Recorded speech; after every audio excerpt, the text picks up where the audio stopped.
Você tem costume de ler a Bíblia? É uma importante tarefa de todo cristão, viu, gente? E não é apenas abrir a página e sair lendo, não. Vou abrir aqui, vou ver, vai me dar uma luz, uma ideia do que está acontecendo, o que eu posso aplicar na minha vida. Não é isso, não. É preciso saber e por que você está lendo esse livro sagrado. Para explicar para a gente mais detalhes sobre como ler a Bíblia, o Tarek Cardoso preparou uma matéria especial para a gente. Vamos ver? Proclamar e viver a palavra de Deus. É vontade do Pai Eterno que as Sagradas Escrituras sejam a base de nossa vida. Neste mês de setembro, em que a Igreja do Brasil refletiu sobre a importância da Bíblia, você deve ter se perguntado: por que ler e viver a palavra? 3 mulheres de fé nos ajudarão nesta reflexão. A palavra de Deus, ela nos aproxima muito mais desse Pai que nos ama, desse Pai que nos acolhe. É uma experiência de fé. A palavra de Deus, ela nos restaura, ela nos fortalece, ela nos ilumina, ela nos dá um norte de vida, né? É como a gente não fica sem comer. Então, nós cristãos não deveríamos deixar de ler a Bíblia todos os dias, não só uma leitura, porque não é um livro qualquer. A Bíblia é um livro inspirado por Deus. Então, ela vai dar todo esse alimento espiritual para cada um de nós, é um dos nossos alimentos. Segundo a irmã Zuleika, há diferenças entre orar e estudar a palavra de Deus, mas as duas experiências são muito enriquecedoras. Uma coisa é você aprofundar o estudo da Bíblia, né? Claro, temos os vários cursos, a própria Paulinas tem o curso Bíblia em Comunidade, que é um estudo sistemático. Geralmente a gente começa pela introdução, né, da Bíblia, vendo como é que a Bíblia foi escrita no decorrer do tempo. Depois nós temos as diferentes teologias que é necessário estudar, dado que, claro, a teologia do Evangelho de Marcos não é igual do Evangelho de Mateus, como a do Evangelho de João não é igual à das cartas paulinas. Então é necessário aprofundar esse texto.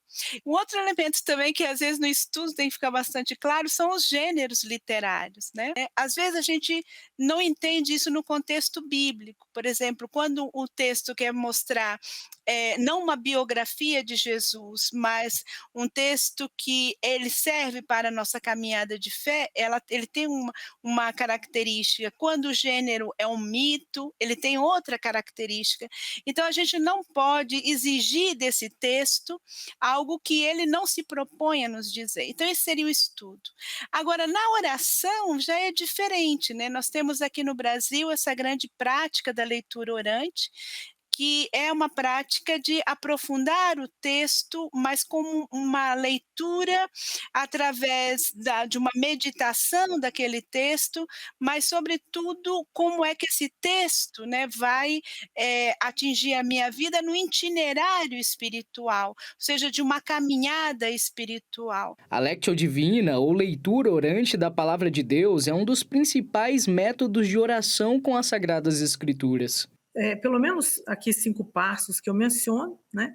Uma leitura atenta da palavra, o segundo, a meditação da palavra, ou o que esse texto diz para mim, depois, o que ele me faz dizer a Deus, então é o momento da oração, o quarto passo é a contemplação, então o que esse texto me leva a experimentar, pode ser que inclusive seja muita inquietação, né? Naquele momento de oração. E depois, então, o que esse texto me sugere viver? Então, a ação. De maneira que a palavra de Deus, ela me instiga, ela me move a modificar atitudes, meu jeito de ser, de viver.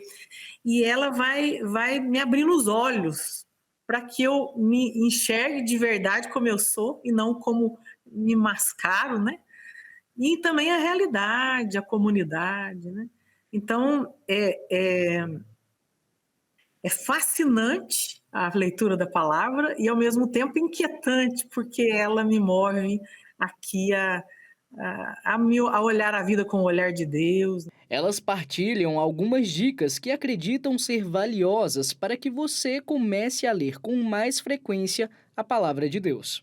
A minha dica é que faça a leitura, que faça esse estudo nos livros mais fáceis, que a gente pode dizer assim, os evangelhos, o Evangelho de São João, de Mateus, de Lucas, né?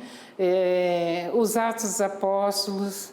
Pode fazer a leitura dos Salmos, os 150 Salmos, né, por dia, vai fazendo aquela leitura profunda, vai procurando nos rodapé das Bíblias, tem outras leituras que a gente pode fazer a comparação, as cartas de São Paulo, as cartas mais curtas, e depois o Antigo Testamento, né? É importante a gente ter como pressuposto na leitura da Bíblia a questão de que a Bíblia é um texto catequético, né? Ela não tem a função de ser um texto para contar dados arqueológicos ou históricos, mas a Bíblia é um livro catequético. Eu acho que a outra proposta que você faz é de também fazer a leitura orante, claro, em família e tal, mas é possível que a gente faça em grupos os chamados círculos bíblicos, ou o também chamado grupo de reflexão bíblica, ou tem lugares que chamam encontros bíblicos. Eles se inspiram na leitura orante e têm passos parecidos, mas aí são feitos em grupos. Quem vive uma intimidade com o Pai Eterno através dos textos bíblicos sente a diferença no seu cotidiano. A leitura diária da palavra, ela nos resgata, ela nos devolve para a gente mesmo, né? Então, ela é essencial, eu acho, né? Na vida do cristão, sobretudo. Então, vale a pena meditar a palavra, buscar essa fonte de vida, é fonte de vida, e é uma restauração para cada um de nós, nos fortalece e nos faz ser perseverante nessa caminhada, porque a gente está num caminho, né? Se a gente não se alimenta, a gente fica fraco, né? Se a gente não se alimenta do pão da vida, Eucaristia, da palavra de Deus, a gente também vai enfraquecendo a nossa fé.